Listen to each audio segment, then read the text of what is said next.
ជំរាបសួរពុកម៉ែបងប្អូនទាំងអស់គ្នាអ្នកដែលស្រឡាញ់និងចូលចិត្តទៅលើការចិញ្ចឹមសត្វទាំងអស់បាទនេះគឺជាបាភ័យនេះអានេះឆ្នាំនេះយើងប្រកាសអត់បានកូនទេឆ្នាំទី1ហើយក៏ជាជំរុះរោមលើកដំបូងផងដែរបងប្អូនហើយបងប្អូនមើលនេះជំរុះរោមខ្ទេចអត់មានសល់ទេបងប្អូនកកឡើងខ្មៅក្រឹបហ្មងហើយ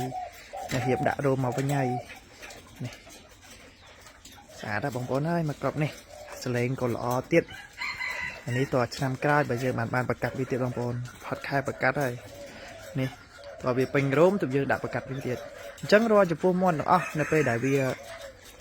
ជំនួសរោមបែបនេះគឺយើងត្រូវមើលថែវាបងប្អូនយើងត្រូវថែវាបែបណាដើម្បីឲ្យវាសុខភាពល្អយើងត្រូវបំពន់ចំណីមានថ្នាំចាក់ការពារហើយយើងត្រូវមើលថែសុខភាពវាល្អដូច្នេះទេវាអត់ងាយឡើងមកវិញទេបងប្អូនហើយការដោះរោមរបស់វាក៏យឺតអញ្ចឹងណាបងប្អូនវាព្រោះនៅក្នុងព្រៃបងប្អូននឹងស្រាប់ហើយសម្រាប់មាន់ព្រៃគឺវានៅក្នុងព្រៃវាមានប្រភេទជាតកៅកណ្ដៀអីផ្សេងច្រើនណាវាផ្ដល់ប្រូតេអ៊ីនឲ្យវាច្រើនអញ្ចឹងវាឆាប់ដោះរោមលឿនហើយបើយើងនៅក្នុងស្រុកយើងយកមកចំនៅក្នុងស្រុកបើយើងអត់មានចំណីអត់មានអីគ្រប់គ្រាន់ទេយូរទៅវាស្គមរីងរៃ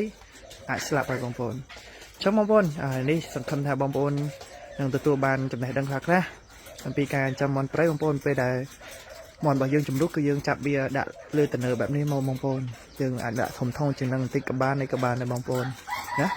គឺបងប្អូនឃើញជាក់ស្ដែងនេះនេះយើងអាចដាក់ប្រកាត់វាទៀតទេព្រោះតែឆ្នាំក្រោយគឺយើងចាប់ដាក់ប្រកាត់វាទៀតបងប្អូនតើវាពេញរោមជារួមទៅគឺវាពេញរោមខែណាយើងប្រកាត់ខែហ្នឹងហើយណាមួយខែនេះយើងក៏ពិបាកប្រកាត់ដែរបងប្អូនអញ្ចឹងយើងអាចប្រកាត់បានទៀតទេសម្រាប់ព្រៃខ្លះវានៅជាន់ព្រៃខ្លះក៏វាឈប់ជាន់ចឹងទៅបងប្អូនអញ្ចឹងអរគុណច្រើនបងប្អូនកុំភ្លេចជួយ like ជួយ share វីដេអូម្នាក់មួយផងអរគុណច្រើនយូរនេះយើងជួបគ្នានៅវីដេអូបន្តទៀតបងប្អូន